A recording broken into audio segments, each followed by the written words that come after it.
Gabriel, what's your approach to balancing volume and intensity in your training routine?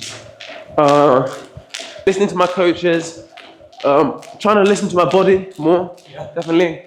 Listen to my body. I'm trying to stay with technology and stuff.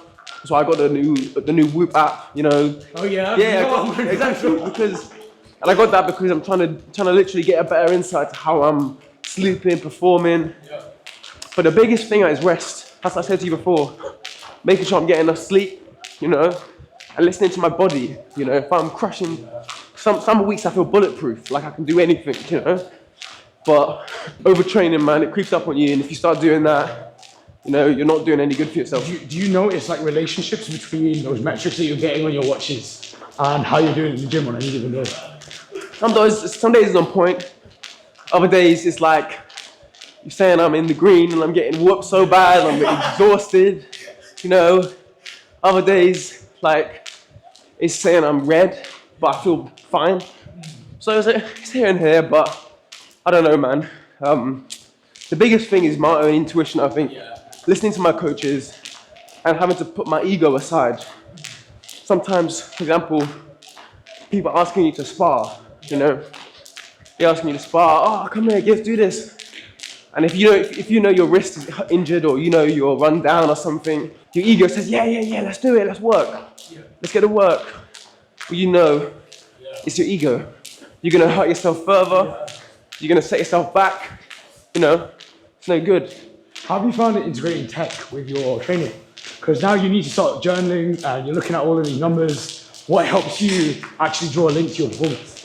I think as I've been using it, I've only been using it for like 3 months now. It's the first technology I've ever used. Having a look at my recovery in any kind of instance really is new to me actually, which sounds crazy because I've been boxing for that long and training that long, and it should be something I should be keeping an eye on. But this is the first time I've like properly, consciously had a look at how am I feeling, how am I recovering every day. So that alone is pushing me to do that. So when you're thinking about how your body's responding to your training, when do you know when to push through your fatigue and when to chill? And when you're looking at recovering after a big training session or a big fight, like what you're actually doing to chill out? Recovery, I try and go to the sauna. Okay. Sauna, ice baths. I do that a lot, maybe even more so just because I enjoy it. And it just makes me feel good the next day. Day after a fight, I force myself to rest. I go out, you know, doing stuff you enjoy, I think is crucial as well, you know. I go out with my missus, get a coffee, do something like that. Keep trying to get my head off of whether it was a great win or a terrible loss. I think you have to try and get the day after, try and get your head off of boxing, you know? Give yourself a mental break. Dude, what's like one of the most important aspects of conditioning, for boxing specifically anyway, that often gets overlooked? I think, that's such a good question. I think if I'm doing conditioning and none of it mimics kind of fight scenario, if you just running like 3 miles, you running 5 miles, and you just doing it for the sake of doing it, but you know you're gonna box 3 rounds, 3 minutes, for me it's not the best thing to do. If anything, you should be doing interval training.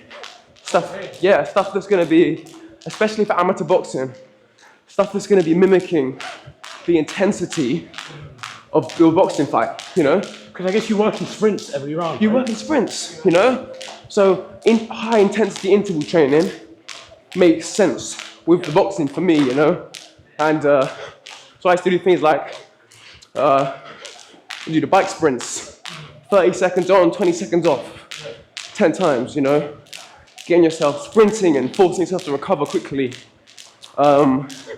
3 minutes fast, intense run, 1 minute off, 3 times to literally simulate, you know, a fight. Yeah, and your sprints are actually centered around 3-minute periods. Right? Literally, man. So if you're just doing, you know, running 5 miles or something, you might not even push yourself to the anaerobic level you're supposed to be at.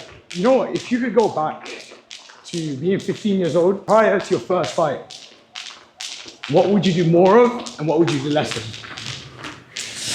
I'd probably do more sport-specific stuff. You know, when I was 15, I was watching the Rocky movies, you know, watching Mike Tyson training montages. And then all they're doing is running, sprinting, push-ups. That's what me and my friend used to do after school. I wish I'd done a bit more technical drills and stuff. Because in my first couple of fights, I went in there and was throwing windmills. Because I was strong and fit to an extent, but I wasn't necessarily well drilled, you know? But yes, I think sport specific, even with your conditioning. Yeah?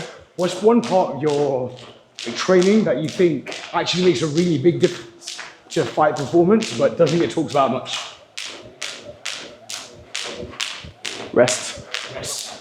How you recovering? How often do you rest in a week or in a day because you're training multiple times a day? I have one recovery day. I try and recover on a Sunday. I just have a full day recovery, and I try and sleep.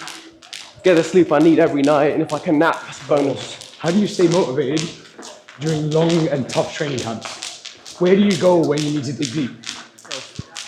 I always the same thing, man. I just remind myself that I want it to be something more. You know, I wanted to be something more than what I was. And especially when I was younger, I couldn't see another way to feel the way I wanted to feel. So I remind myself that. And that usually, well, it always keeps me pushing, you know, through the losses, through the setbacks. I wanted to feel something different. What's your process for adapting your training for each individual opponent when you get some time to study them in advance?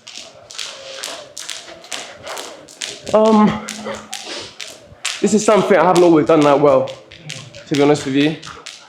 You know, something I've learned the hard way at points. Obviously, it's not one glove fits all. And just because I busted somebody up on the front foot, doesn't mean that the next guy is gonna work for him, you know? It's gonna work for him. So, it's something I'm still learning. And in amateur boxing, so rarely do you know you're boxing, often until the same day. So, for me, in my experience, it's just being prepared the best I can and try and make sure I'm ready for the back foot boxing. Try and be ready for the front foot boxing. And be prepared and just well primed for whatever is gonna happen. Gabriel, I love that, man. Bro, I appreciate your time. This was sick. Love that, man. That was sick. Peace out. Awesome, man. Thank God, I was about to be like...